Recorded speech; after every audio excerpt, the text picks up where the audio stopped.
끊임없는 문의가 지자체로 들어가게 되는 거예요. 허가도 많이 접수가 되고. 그러다 보니까 관계 공무원들은 민원을 또 무시할 수가 없거든요. 실질적으로 호스텔 용도 변경을 통해서 운영을 할 때 주변 민원사항도 많이 발생을 하다 보니 점점 더 호스텔 검토에 대해서 부정적으로 많이 보고 있는 것 같아요. 내가 자금적 여력이 되면 저는 괜찮다고 판단합니다.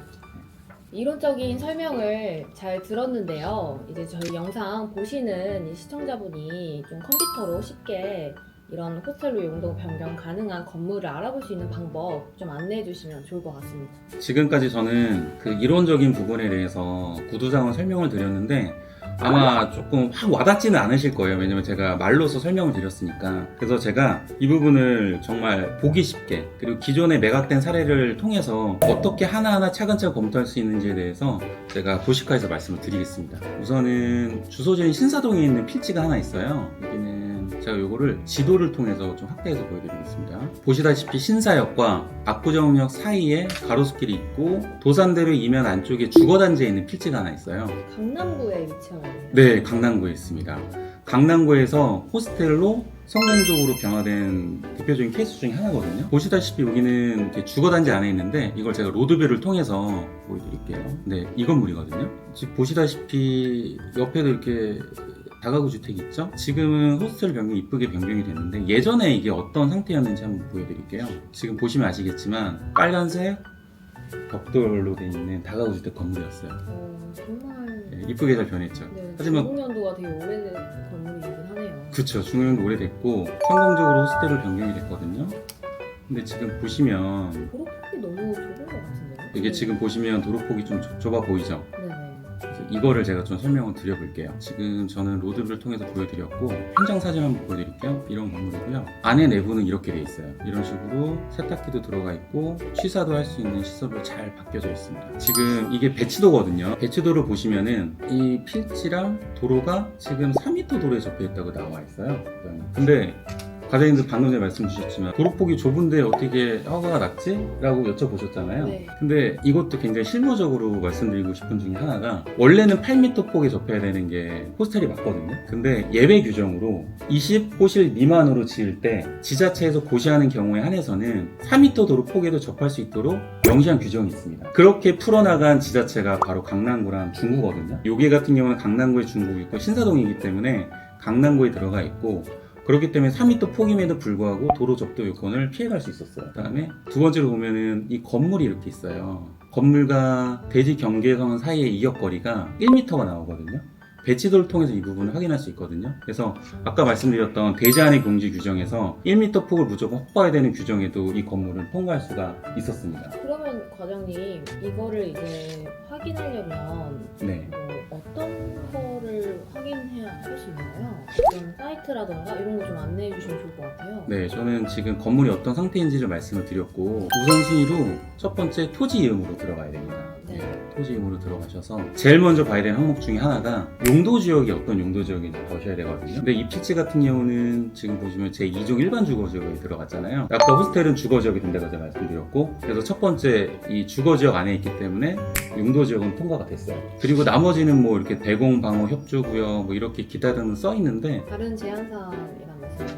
예, 근데 요거는 호스텔을 검토할 때 보는 항목은 아니에요. 이건 다 불필요한 항목인 거고 만약에 여기 이 두 번째 카테고리에서 보호구역이라고 써 있다라고 하면은 네네. 아까 전에 저희가 얘기 나눴잖아요. 상대 보호구역인지 아니면 절대 보호구역인지 그게 기재가 돼 있으면은 좀 더 디테일한 항목으로 들어가겠지만 여기는 이제 안 적혀 있기 때문에 통과가 된 거예요. 이렇게 두 가지를 볼 수가 있습니다. 이 토지 이음에서는. 그리고 한 번 더 디테일하게 들어가면 지적도를 볼 수가 있어요. 우리가. 저희가 배치도에 봤던 것처럼 네. 이 필지가 도로에 접해 있는 걸 확인할 수가 있죠. 배치도도 봤지만 여기서도 저희가 이격거리를 볼 수가 있어요. 여기서 보면 이렇게 찍어서 볼 수가 있거든요. 그리고 이 필지는 4m 도로에 접해 있는 거예요. 이렇게. 그래서 배치도도 확인할 수 있고 지적도를 통해서 내 도로가 얼마의 폭에 접해 있는지를 확인할 수 있기 때문에 이렇게 정확하게 판단을 할 수가 있고요. 그 다음에 제가 두 번째 말씀드렸던 보호구역 안에 있는지를 검토할 수가 있는데 이 필지를 이렇게 보면 여기에 그저 학교가 있거든요. 학교 방역 이내에 이렇게 둥그렇게 테두리가 되어 있는 게 바로 상대보호구역을 표현하는 거예요. 이거 제가 한번 찍어볼게요. 200m 나오죠. 200m 안에 있는 항목 안에서는 상대보호구역이기 때문에 이 안에서는 심의를 받아야 돼요. 근데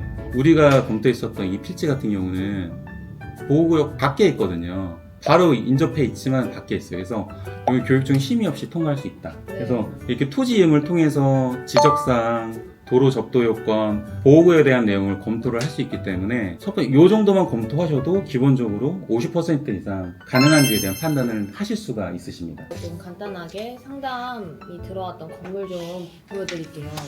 위치는 이제 중구에 위치한 건물이고요. 용도 지역이 일반 상업지역이에요. 근데 이제 용도 구역인 교육환경보호구역이 네.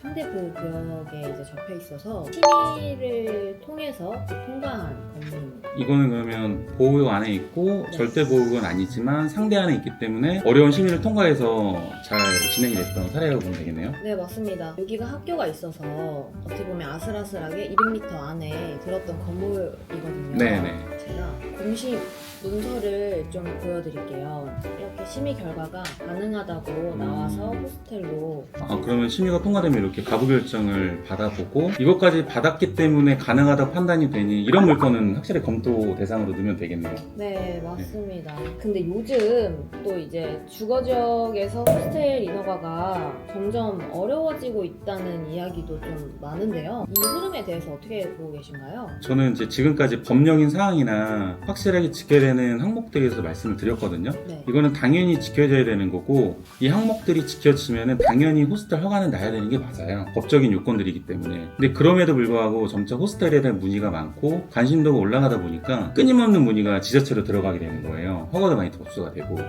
그러다 보니까 관계 공무원들은 민원을 또 무시할 수가 없거든요. 실질적으로 호스텔 용도 변경을 통해서 운영을 할 때 주변 민원 사항도 많이 발생을 하다 보니 점점 더 호스텔 검토에 대해서 부정적으로 많이 보고 있는 것 같아요. 그리고 제가 실제로 담당하고 있는 물건의 우리 매도 대표님이나 매수 대표님들 통화를 한번 해보면 그런 이슈들 때문에 지자체와 약간 얼굴 붉히는 사례도 있고 되는 요건인데도 불구하고 왜 안 해주냐 이런 식으로 언쟁도 오간다고 하더라고요. 근데 그럼에도 불구하고 어쨌든 허가를 해주는 기관이 구청이고 시청이기 때문에 그들의 의견을 존중할 수밖에 없는 포인트이긴 하죠. 그래서 물론 해줘야 돼. 하지만 지금 대세의 트렌드나 흐름이 안 해주는 쪽으로 가고 있어요. 그건 특히 주거지역 안에서 그렇게 되고 있거든요. 네. 그렇기 때문에 내가 검토하는 물건이 주거지역 안에 있다라고 검토를 하면 안 되는 건 아니지만 안 될 수 있다는 가정하에 조금 더 신중하게 검토해볼 필요가 있고요. 상업지역은 크게 제약사항이 없기 때문에 상업지역 우선시 보는 게 저는 중요하다고 생각을 하는 거죠. 하지만 상업지역은 워낙 평당가가 비싸기 때문에 당연히 주거지역을 먼저 검토해야 되는 게 맞기도 합니다. 네. 그래서 이런 트렌드를 알고 정확하게 필지 접근하는 게 저는 너무나도 중요하다고 생각이 됩니다. 말씀 감사합니다. 정리하자면 호스텔이 이제 인기가 많은 건 단순히 숙박업이 좋아서가 아닌데요. 외국인 유입이 늘고 있고 숙박 수요가 늘어나면서 이게 저희들한테 문의가 좀 끊임없이 이어지고 있어요. 근데 모든 건물이 다 호스텔로 용도 변경 가능한 게 아닙니다. 호스텔로 인허가 가능한 건물, 이제 숙박시설이 되는 건물을 이제 검토하시려면 그 부분에 대해서 이해하고 같이 이제 진행을 할 수 있는 중개사와 이제 상담이 꼭 필요한 부분인데요. 오늘은 용도 변경과 숙박시설 인허가 관련해서 함께 검토 중인 과장님과 이야기 나눠보는 시간을 가져봤는데요. 마무리 한 말씀 부탁드립니다. 그동안 이제 여러 가지 법령적인 요건들이나 된다 안 된다 이런 것들을 제가 위주로 많이 말씀을 드렸어요. 근데 어떻게 보면 딱딱해 보일 수도 있고 어려운 내용이긴 한데 더 이상 호스텔은 관심은 많지만 단순하게 접근하는 물건이 절대 아니에요. 점점 더 까다로워지고 있고 복잡해지고 있기 때문에 만약에 내가 호스텔에 대한 물건이 관심이 있다, 매입하고 싶다는 생각이 들면 그 어떤 결과보다도 호스텔은 신중하게 그 내용을 잘 알고 있는 중개사와 검토하는 게 너무나도 중요하고요. 그 다음에 건축사를 통해서 법적인 요건을 검토하는 게 너무 중요한 시대가 됐거든요. 이 부분이 해결이 되면은 그 다음에 공사비나 어떤 수익성을 들어가는 게 맞지 이 법적인 요건조차 검토가 안 되면 호스텔은 검토 안 하는 게 저는 맞다고 보기 때문에 이 우선순위를 두고 호스텔에 대한 검토를 하시는 게 저는 맞다고 봅니다. 그리고 만약에 앞으로 호스텔에 대한 어떤 관심이나 어떤 매수 또는 매각에 대해서 검토하시는 분이 계시다면 언제든지 문의 주시면 제가 이 부분에 대해서 적극적으로 도와드릴 수 있을 것 같습니다. 네, 말씀 감사합니다. 이상으로 저희 K100 중개법인에서 저희의 이야기를 마치겠습니다. 네, 감사합니다.